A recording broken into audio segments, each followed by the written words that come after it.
ഈ ആളുകൾക്കെല്ലാം സർവത്ര ഇങ്ങനെ കിളിപോയി നിൽക്കുക. സത്യം പറഞ്ഞാൽ ഇവരങ്ങ് അസ്വസ്ഥരാണ്.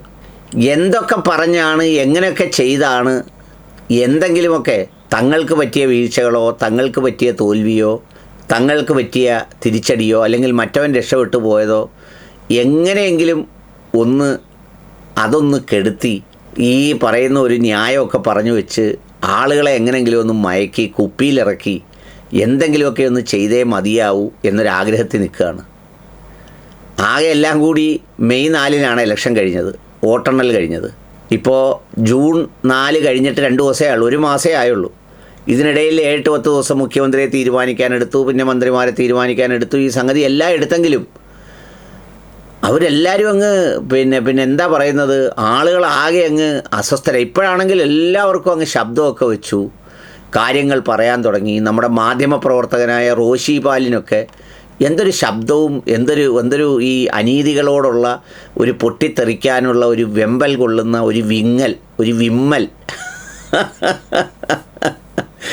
പണ്ടൊന്നും ഈ വെമ്പലും വിമ്മലും ഒന്നുമില്ലായിരുന്നു. ഇപ്പോൾ അങ്ങനെയല്ല. ഇപ്പോൾ അനീതികൾ എവിടെ കണ്ടാലും അത് ചോദ്യം ചെയ്തേ മതിയാവൂ എന്ന തരത്തിലൊക്കെയുള്ള സംഗതികളൊക്കെ ആയങ്ങ് എത്തി നിൽക്കുക. എന്തിന്? കോടിയേരി ബാലകൃഷ്ണ സഖാവിൻ്റെ ഭാര്യ വിനോദിനിക്ക് പോലും കാര്യങ്ങൾ അങ്ങോട്ട് പറയാൻ ഒരു സ്വാതന്ത്ര്യം കൈവന്ന പോലെ ചിലതൊക്കെ അങ്ങോട്ട് പറഞ്ഞു തുടങ്ങിയിരിക്കുകയാണ്.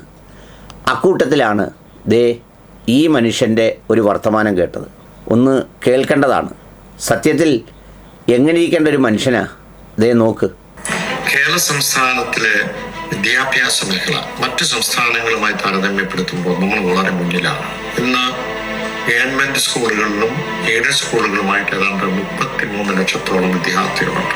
ഈ വിദ്യാർത്ഥികൾക്ക് ഗവൺമെന്റ് സ്കൂളിലും എയ്ഡഡ് സ്കൂളുകളിലും മിഡ് ഡേ മീലും സൗജന്യമായിട്ടുള്ള യൂണിഫോമും പാഠപുസ്തകങ്ങളെല്ലാം കൊടുത്തു വരികയാണ്. ഇനിയുള്ള ലക്ഷ്യം എന്ന് പറയുന്നത് മുഴുവൻ കുട്ടികളും അവരെ വീട്ടിൽ നിന്ന് നമുക്ക് സ്കൂളിൽ എത്തിക്കുക എന്നുള്ളതാണ്.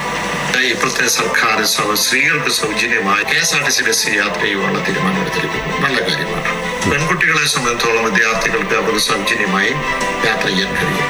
എൻ്റെ ഒരു അഭിപ്രായം അവിടെ ഒരു തെറ്റ് വ്യത്യാസം പാടില്ല. ആൺകുട്ടികൾക്കും 12ാം ക്ലാസ് വരെയുള്ള കുട്ടികൾക്കും സൗജന്യമായി യാത്ര ചെയ്യുവാനായിട്ടുള്ള ഒരു അനുവാദം, ഒരു കൺസെഷൻ കൊടുക്കേണ്ടതാണ്. ഇതൊരു ചെലവായിട്ട് കാണാതെ ഒരു നിക്ഷേപമായിട്ട് കാണേണ്ടതാണ്. കാരണം വിദ്യാർത്ഥികളെ വീടുകളിൽ നിന്ന് സ്കൂളിൽ എത്തിക്കുക എന്നുള്ളൊരു ഉത്തരവാദിത്വത്തോടു കൂടിയാവുമ്പോൾ ആ സർക്കിൾ മുഴുവൻ നമുക്ക് കംപ്ലീറ്റ് ആവും. എന്ന് പറഞ്ഞാൽ വീട്ടിൽ നിന്ന് സ്കൂളിൽ എത്തിക്കുന്നു, സ്കൂളിൽ സൗജന്യമായി മിഡ് ഡേ മീൽ കൊടുക്കുന്നു, യൂണിഫോം കൊടുക്കുന്നു, ബുക്ക് കൊടുക്കുന്നു, അവരെ തിരിച്ച് വീട്ടിൽ കൊണ്ടേയാക്കുന്നു എന്നതാണ്. പെൺകുട്ടികൾക്ക് ഓൾറെഡി ഇപ്പോൾ സൗജന്യമായി യാത്ര ചെയ്യാൻ കഴിയുന്നുണ്ട്. KSRTCയിലെ ടിക്കറ്റ് കൺസെഷൻ ഉണ്ട് സ്റ്റുഡൻസിന്. പ്രൈവറ്റ് ട്രാൻസ്പോർട്ട് സിസ്റ്റത്തിൽ നമുക്കറിയാം ഇപ്പോൾ സ്റ്റുഡൻസ് ടിക്കറ്റ് ഉണ്ട്. അപ്പോൾ വളരെ നോമിനലായിട്ടുള്ള ടിക്കറ്റ് മാത്രമേ ഉള്ളൂ. ഇനി എന്തെങ്കിലും ഒരു ചെലവുണ്ടെങ്കിൽ അതൊരു ചെലവായിട്ടല്ല, അത് ഇൻവെസ്റ്റ്മെന്റ് ആയിട്ട് ഒരു നിക്ഷേപമായിട്ടാണ് നമ്മുടെ സംസ്ഥാനം കാണുന്നത്. പറ്റുമെങ്കിൽ KSRTCയിൽ മാത്രമല്ല പ്രൈവറ്റ് ട്രാൻസ്പോർട്ട് സിസ്റ്റത്തിലും ഈ സംവിധാനം ഒരുക്കണം, കുട്ടികൾക്ക് സൗജന്യമായി വിദ്യാർത്ഥികൾക്ക് പോകാൻ. ഇനി പ്രൈവറ്റിൽ സാധിക്കുന്നില്ലെങ്കിൽ തുടക്കം കുറിക്കുവാൻ വേണ്ടി KSRTCയിലും ആൺകുട്ടികൾക്കും യാത്ര ചെയ്യുന്ന സൗജന്യ സൗകര്യങ്ങൾ ഒരുക്കണം എന്നുള്ളതാണ് നമുക്ക് വേണ്ടത്. എന്തൊരു വലിയ പ്രശ്നം അദ്ദേഹം ഉയർത്തിയിരിക്കുന്നത് ഒന്ന് ആലോചിച്ച് നോക്കൂ. ആ ആൺകുട്ടികൾക്കെല്ലാം കൺസെഷൻ ഉണ്ട്, എന്നാലും ആ കൺസെഷൻ പ്രൈവറ്റ് ബസ്സിലും എല്ലാ ബസ്സിലും കൊടുക്കണം. 10 വർഷമായി പുള്ളിക്ക് ഈ ഒരു ചിന്ത വന്നതേയില്ല. ആകെ ഈ 30, 15, 20 ദിവസമായിട്ടാണ് പുള്ളി ഇതോർത്ത് വ്യാകുലപ്പെടാനും വേദനിക്കാനും ഉത്കണ്ഠപ്പെടാനും സങ്കടപ്പെടാനും ഒക്കെയൊക്കെ അങ്ങ് വന്നത്. വലിയൊരു നൊമ്പരമായി പുള്ളിയുടെ ഉള്ളിൽ കിടക്കുന്നുണ്ട്. കുട്ടികളെ പള്ളിക്കൂടത്തിലെത്തിക്കുന്നതിൻ്റെ ഭാഗമായി ഇതെല്ലാം ഒരു സൗജന്യമായി നൽകണമെന്ന് ആ മനുഷ്യൻ്റെ മനസ്സിലേക്ക് ഈ 10-25 ദിവസം കൊണ്ട് പാലായിലെ ജനങ്ങൾ ചിന്തിപ്പിച്ചതിന് അവരോട് പ്രത്യേകം നന്ദി പറയുന്നു. ഇനി വേറൊരാളിൻ്റെ പ്രസംഗമുണ്ട്. ലഭിച്ച 9600ഓളം വോട്ടുകൾ UDFന്റെ തരംഗം കേരളത്തിൽ ആഞ്ഞടിക്കുമ്പോഴും എന്തുകൊണ്ട് ശബരിനാഥിന് ലഭിക്കാതെ പോയി എന്ന് നിങ്ങൾ പരിശോധിക്കപ്പെടണം.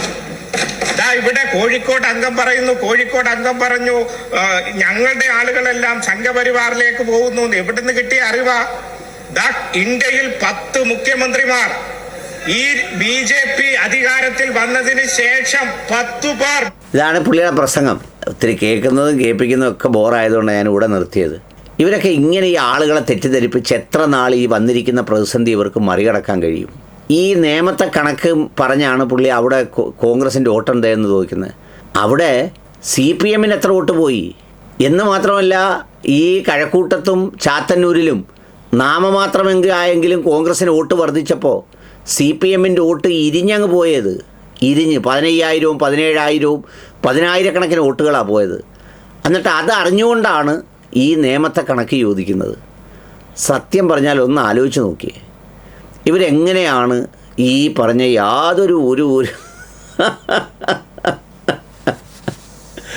കഷ്ടമാണ്, കഷ്ടം.